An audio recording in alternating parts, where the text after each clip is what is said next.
तो आज हम बीबीसी न्यूज उर्दू की एक रिपोर्ट देख रहे हैं। जी। ये रिपोर्ट है ईरान की जौहरी तंसीबात पर जो हालिया अमेरिकी हमले हुए हैं उनके बारे में। जी बिल्कुल। सदर ट्रंप ने खुद ऐलान किया कि अमेरिका ने ईरान के 3 जौहरी ठिकानों पर बमबारी की है और इससे अमेरिका बाज़ाब्ता तौर पर ईरान इसराइल जंग में शामिल हो गया है। यकीनन ये एक बहुत बड़ी पेशरफ्त है।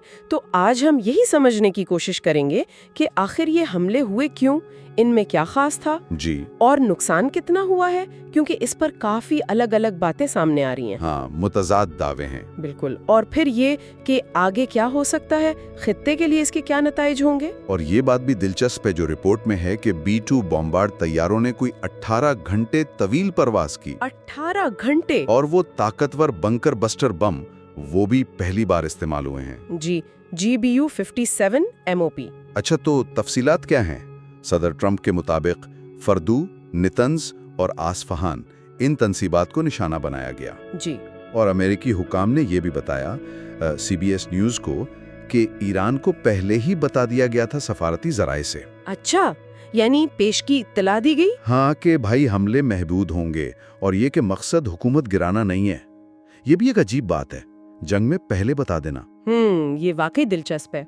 अच्छा, इस सारे मामले का पस मंजर अगर देखें तो ये 13 जून से शुरू हुआ जब इसराइल हमला किया था। जी। मकसद वही बताया गया कि ईरान का जौहरी प्रोग्राम रोकना है। ईरान ने फिर जवाबी कार्रवाई की। अब यहाँ एक तजाद ये है कि ट्रंप इंतजामिया तो पहले मशरिक वुस्ता की जंगों पर बहुत तनकीद करती रही है। बिल्कुल, वो तो कहते थे कि हम इन जंगों से निकलेंगे। जी हाँ, लेकिन अब वो खुद बराह रास्त मुदाखलत कर रहे हैं और ये सब तब हो रहा है जब जौहरी मुज़ाकरात की बातें भी चल रही थी। और एक और बात थी, अमेरिकी इंटेलिजेंस कह रही थी कि ईरान अभी इतना करीब नहीं है एटम बम बनाने के, लेकिन सदर ट्रंप कुछ और कह रहे थे। बिल्कुल, बयानात में तजाद था। फिर इन हमलों को एक खुफिया नाम भी दिया गया, operation midnight hammer. Midnight hammer. अमेरिकी जॉइंट चीफ्स ऑफ स्टाफ के मुताबिक 7 B-2 बमबार तैयारे इस्तेमाल हुए और ये 18 घंटे की परवाज, ये तो बजाते खुद एक पैगाम है। यकीनन अमेरिका की सलाहियत का मुजाहिरा कि वो दुनिया में कहीं भी पहुंच सकते हैं। और कुल मिलाकर 75 मिसाइल और बम गिराए गए। टोमाहॉक मिसाइल भी थे और वो 14 GBU-57 mop bunker buster bomb. 14। और जैसा आपने कहा, ये उनका पहला ऑपरेशनल इस्तेमाल था। जी, तो इन बंकर बस्टर बमों की क्या अहमियत है? ये पहली बार क्यों इस्तेमाल हुए? देखें, ये जो GBU-57 है ना, ये अमेरिका के सबसे जदीद गैर जौहरी हथियारों में शुमार होते हैं।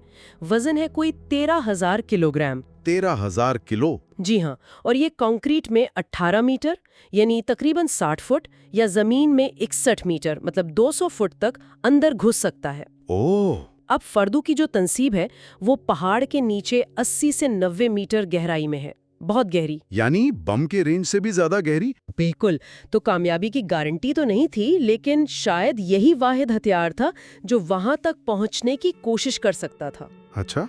तो इसका इस्तेमाल ये दिखाता है कि अमेरिका बहुत ही महफूज आदाफ को भी निशाना बनाने की कोशिश कर रहा था। एक और दावा अमेरिका का ये है कि हमले के वक्त ईरान का दिफाई निज़ाम बिल्कुल खामोश रहा, कोई जवाबी कार्रवाई नहीं हुई।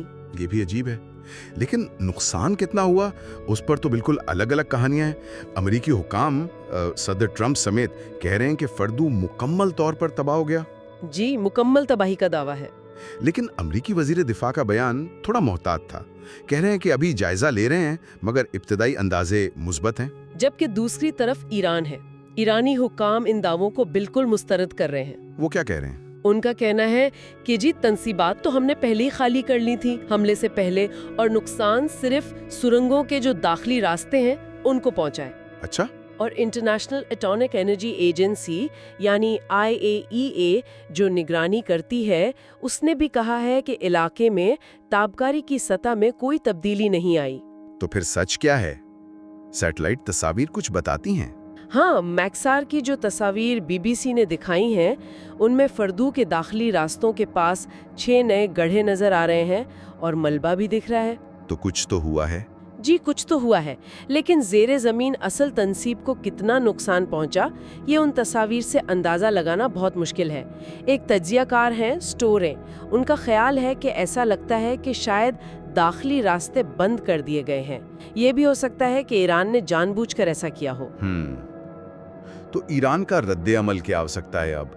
उनके वजीर खारजा ने तो कहा है कि यह हमला अक़वाम मुत्तहिदा के चार्टर की खिलाफ वर्जी है और वो अपना दिफा करेंगे। जी, और उन्होंने हमले के फौरन बाद इजराइल पर मजीद मिसाइल दागे भी हैं। अच्छा, तो फौरी रद्द अमल तो आ गया, लेकिन आगे क्या हो सकता है? खतरात तो बहुत हैं। जैसे कि देखिए, ईरान खित्ते में जो अमरीकी अड्डे हैं, बहरीन में, कतर में, उनको निशाना बना सकता है। या फिर आबनाए हुर्मुज, जो तेल की तिजारत के लिए बहुत अहम है, वहाँ कोई कार्रवाई कर सकता है। अगर ऐसा हुआ तो आलमी तेल की सप्लाई पर बहुत बुरा असर पड़ेगा और जंग पूरे खित्ते में फैल सकती है। बिल्कुल, ये सबसे बड़ा खतरा है।